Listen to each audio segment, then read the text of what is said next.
Je pense que les travaux que j'ai menés pendant des années sur la linguistique et sur Nostradamus m'ont, et sans parler de mes travaux bibliographiques sur le CATAF, le catalogue alphabétique des textes astronomiques français, qui est en ligne également, tout ça, c'est une formation, c'est un entraînement, c'est un exercice qui va sous-tendre mes travaux les plus importants qui relèvent de l'astrologie et qui relèvent des rapports entre l'astrologie et la théologie biblique.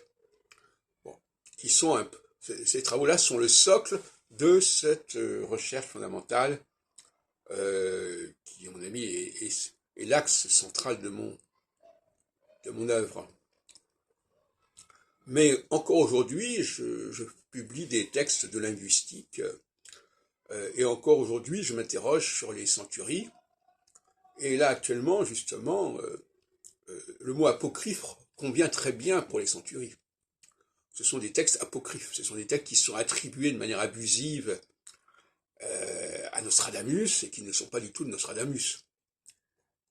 Donc, voyez-vous, de même qu'en linguistique, la question des emprunts est fondamentale. Et qu'en linguistique également, on a le droit de revenir en arrière, de reconstituer des langues perdues, de mettre en évidence des filiations, non seulement par les documents qui nous sont parvenus, mais par l'analyse de ces documents. Et ça, c'est toute la question. Savoir analyser les documents.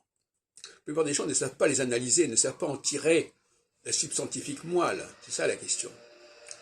Et pour tout le monde ne sait pas analyser les documents, eh bien ces documents ne parlent pas suffisamment, ne racontent pas suffisamment quelque chose, et c'est extrêmement fâcheux.